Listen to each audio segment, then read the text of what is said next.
안녕하세요. 11월 6일 목요일 아침입니다. 오늘도 하루를 주님과 함께 시작하시는 여러분들을 예수님의 존귀하신 이름으로 축복하고 환영합니다. 먼저 찬송가 310장 하나님의 은혜로 부르시면서 주님 앞에 나가시겠습니다.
함께 기도하시겠습니다. 사랑하는 아버지 하나님, 오늘도 저희들에게 하루를 주셔서 너무 고맙습니다.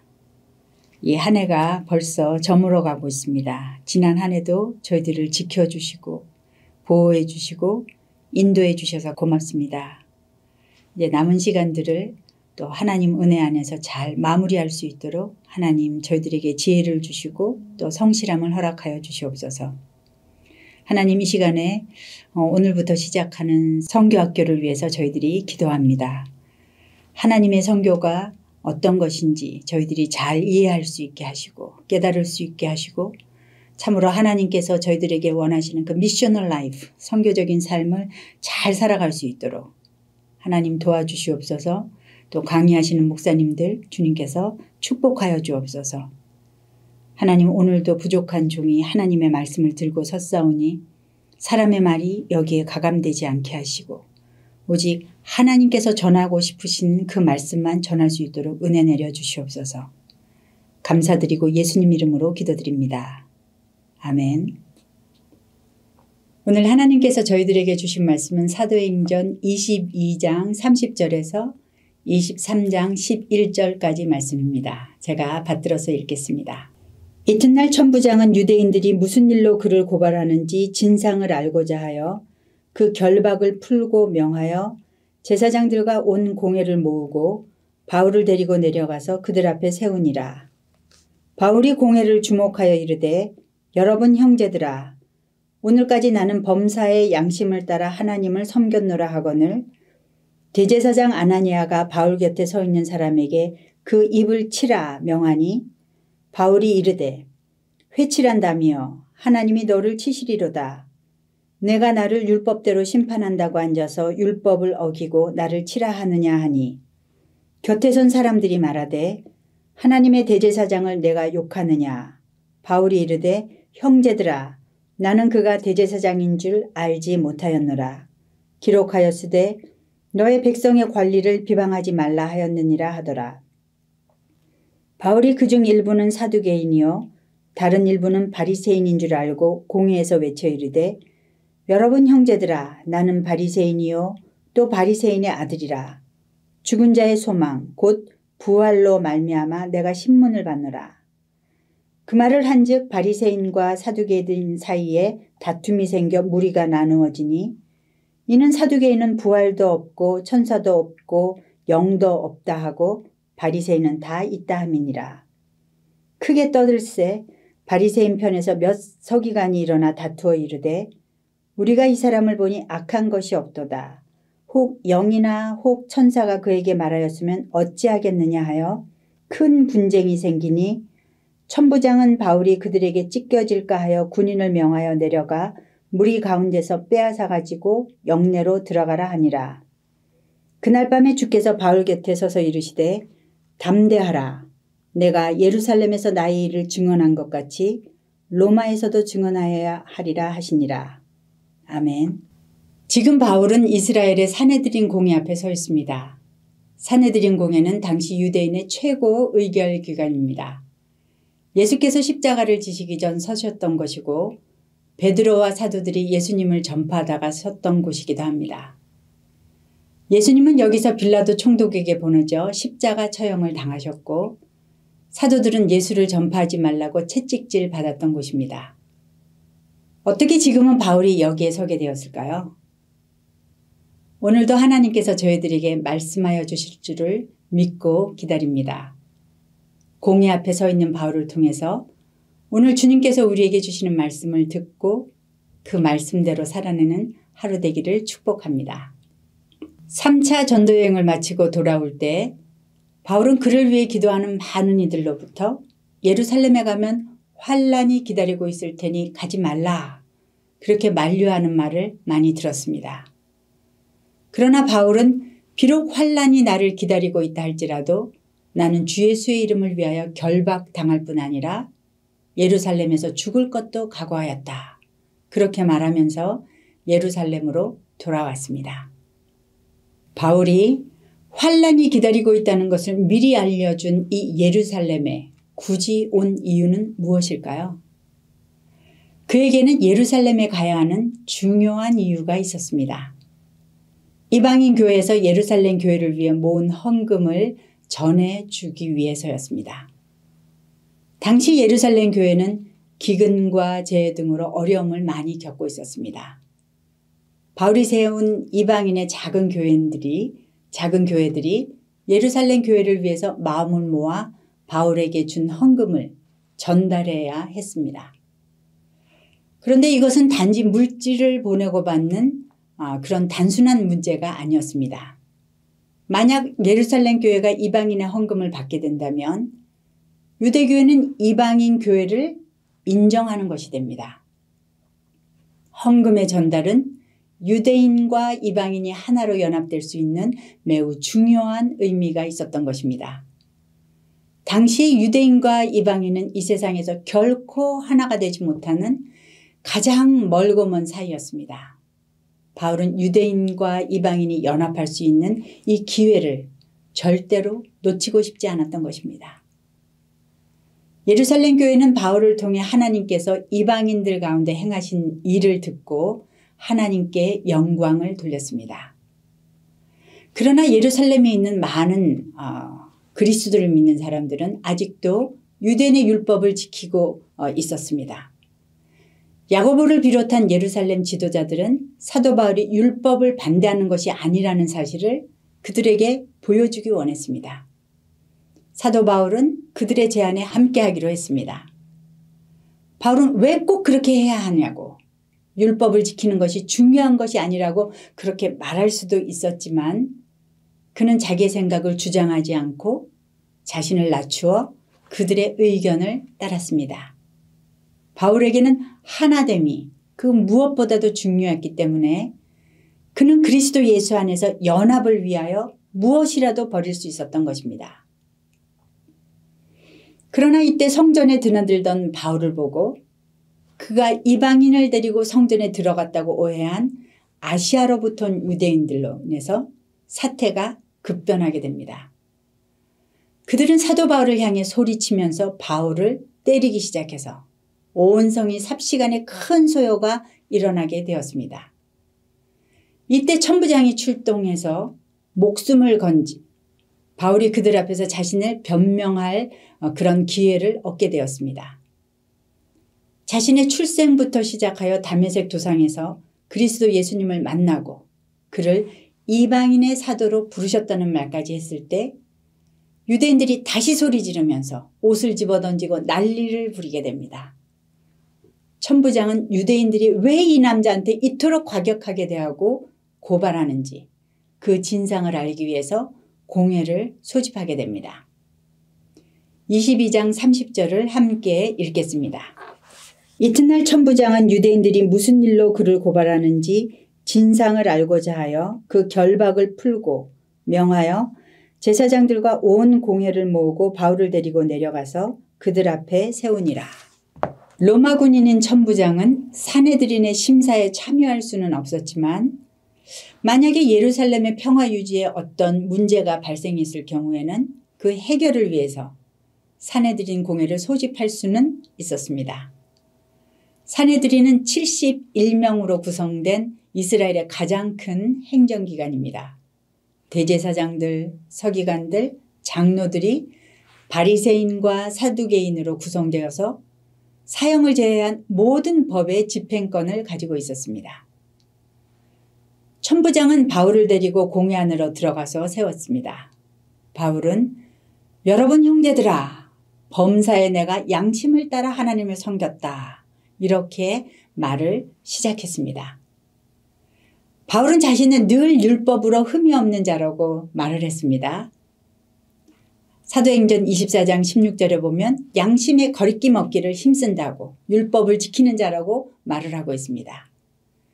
율법을 지켜서 구원받을 수 있는 자는 아무도 없다고 바울은 말했지만 그럼에도 불구하고 그는 하나님의 율법을 온전히 지킴으로 모범적이고 신실한 삶을 살았다고 말을 하고 있습니다. 그러자 그 옆에 있던 대제사장 아나니아가 바울 곁에 서 있는 사람들에게 그의 입을 치라 그렇게 명령합니다. 그는 바울의 전도 내용을 알고 있었을 것입니다. 유대인들은 바울의 기독교를 인정할 수 없었습니다. 그들은 하나님께서 유대인을 특별하게 선택하셨고 할례를 받아야 구원을 받을 수 있다고 가르치고 믿었는데요. 바울의 주장은 어떻습니까? 하나님께서는 우리 민족의 조상 아브라함도 할례를 받기 전에 이미 믿음으로 의롭다 하셨다. 그와 같이 믿음이 있어야 구원을 받는 것이다. 만약 믿음 없이 할례만 받는 것은 아무런 의미가 없다. 할례 받지 못한 이방인도 예수 그리스도만 믿으면 구원을 받을 수 있다. 그렇게 말을 하니까 그 유대인들의 눈으로 볼 때 바울은 이스라엘을 부인하고 완전히 하나님을 모욕하는 이단이라고 생각한 것입니다. 결코 용납할 수 없는 자이죠. 그런데 그런 자가 자신을 선한 양심으로 하나님을 섬겼다 말을 시작하자 도저히 받아들일 수 없었습니다. 아나니아는 앞뒤 가리지 않고 불법적으로 명령합니다. 그 입을 치라. 재판도 하기 전에 바울을 범법자 취급한 것입니다. 마치 예수님에게 했던 것처럼 똑같이 하고 있습니다. 그러자 바울도 강경하게 되받아치죠. 회칠한다며 하나님이 너를 치시리로다. 내가 나를 율법대로 심판한다고 앉아서 율법을 어기고 나를 치라 하느냐? 그때 곁에 선 사람들이 바울에게 그렇게 얘기합니다. 내가 하나님의 대제사장을 욕하느냐? 그렇게 주의를 주자 바울은 곧바로 자신은 그가 대제사장인 줄 몰랐다고, 너의 백성의 관리를 비방하지 말라고 했다고 뒤로 물러섭니다. 바울이 이렇게 변명한 것에 대해 학자들은 여러 각도에서 해석하고 있습니다. 아마도 바울은 다메섹 두상에서 너무 밝은 빛을 보고 난 후에 눈이 상해서 시력이 매우 약해졌을 것이다. 그래서 대제사장을 잘 알아보지 못했을 수 있다라고 보는 견해가 많이 있습니다. 갈라디아서 4장 13절에서 15절에 보면 바울이 자신의 그 육체의 연약함을 토로할 때 갈라디아인들이 자신들의 눈이라도 빼어 자기에게 주었을 것이라고 그렇게 말하는 대목이 있습니다. 사실 바울은 지난 20여 년 동안 또한 예루살렘에서 멀리 떨어져서 예루살렘을 가끔 방문했기 때문에 대제사장을 만나볼 기회가 없었고, 그리고 이번 모임은 정기적인 모임이 아니기 때문에 대제사장이 공식적인 옷을 입고 있지 않았을 가능성도 있습니다. 그래서 대제사장이 누군지 몰랐을 수도 있었겠죠. 여하튼 사도 바울은 새로운 전략으로 사내들인 공회를 흔들어 놓게 됩니다. 공회 구성원이 사두개인과 또 바리새인인 것을 알고 두 집단이 서로 첨예하게 대립하고 있는 부활을 이슈로 그들에게 던진 것입니다. 당시 유대에는 크게 세 종류의 종교 집단이 있었습니다. 사두개파, 바리새파, 그리고 에세네파입니다. 에세네파는 금욕과 경건을 추구했기 때문에 사회와 완전히 떨어져서 격리된 생활을 했죠. 유대인의 사회에 크게 영향을 미친 것은 사두개파와 바리새파입니다. 사두개파는 제사장들이 중심이 된 귀족층이고 또 현실적이고 정치와 권력에 굉장히 관심이 많았습니다. 그들은 모세 오경만을 성경으로 인정했고 그래서 천사와 영생, 부활을 모두 부인하였습니다. 왜냐하면 모세오경에는 그런 것들이 없기 때문입니다. 그에 반하여 바리새파는 중산층을 대표하고 있었습니다.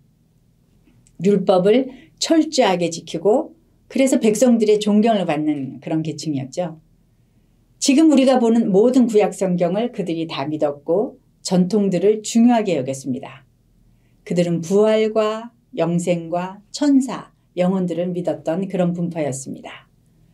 함께 6절을 읽어보기로 하겠습니다. 바울이 그중 일부는 사두개인이요 다른 일부는 바리새인인 줄 알고 공회에서 외쳐 이르되 여러분 형제들아 나는 바리새인이요 또 바리새인의 아들이라. 죽은 자의 소망 곧 부활로 말미암아 내가 신문을 받노라. 그러자 사도 바울을 쳐다보던 사내들인의 모든 사람들은 대번에 두 파로 나누어져서 이제 서로를 쳐다보게 되었습니다. 사실 바울이 믿는 부활은 바리새인들의 견해와 똑같았죠. 차이점은 바울은 죽은 자의 소망, 이스라엘의 소망이 그리스도 예수 안에서 이루어졌다라고 믿는 것이고 바리새인들은 그 사실을 아직까지 인정하지 않았던 거죠. 사내들인 공회는 바울의 말로 인해서 혼란 가운데 빠졌습니다.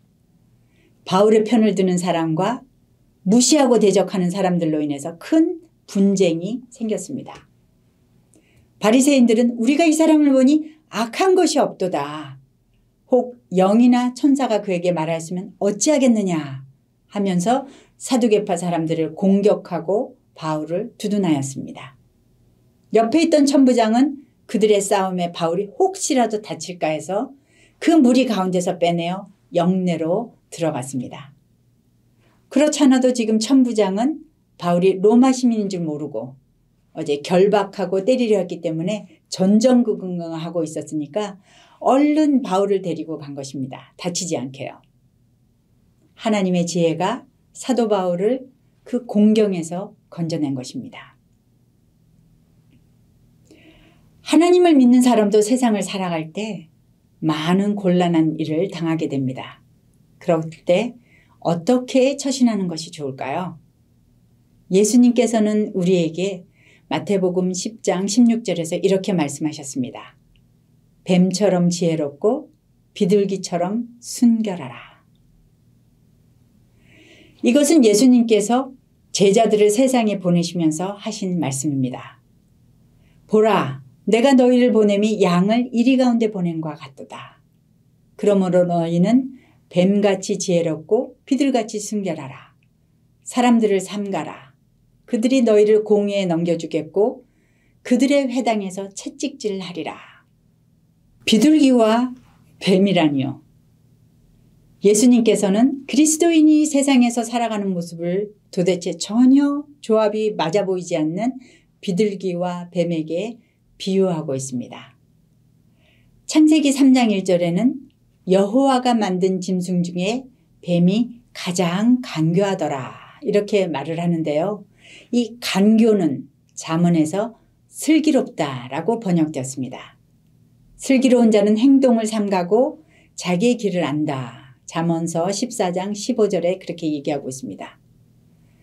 뱀처럼 지혜로울 때 그리스도인은 이 세상에서 무엇을 삼가하고 자기가 걸어가야 할 길이 어떤 길인지 알게 된다는 것입니다.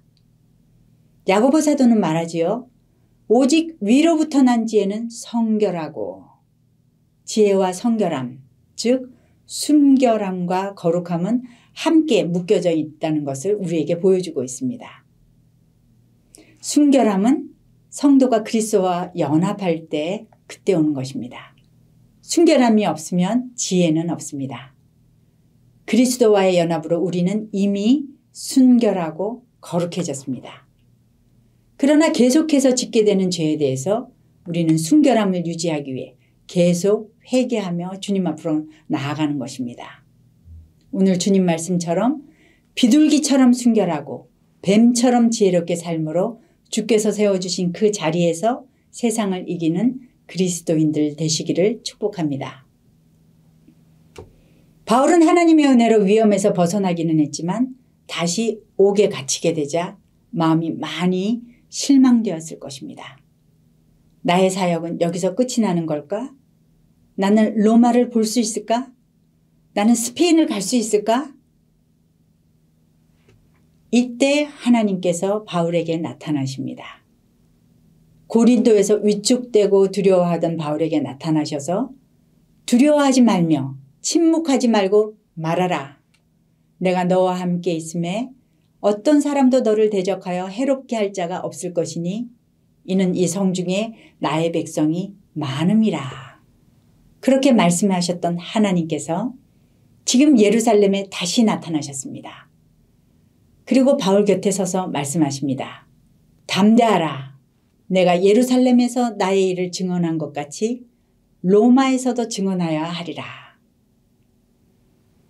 하나님께서는 바울이 낙심하고 절망하고 있는 것을 아시고 바울에게 나타나셔서 다시 위로하시고 격려하십니다.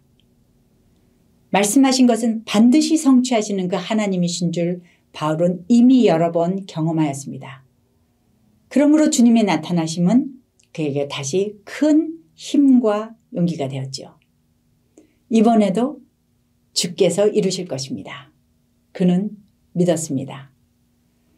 그렇게 해서 바울은 어떤 격려로 어떻게 로마로 가게 될 줄은 알지 못했지만 하나님께서 하실 것이라는 그 기대와 믿음을 가지고 그 시간들을 잘 기다릴 수 있게 되었을 것입니다.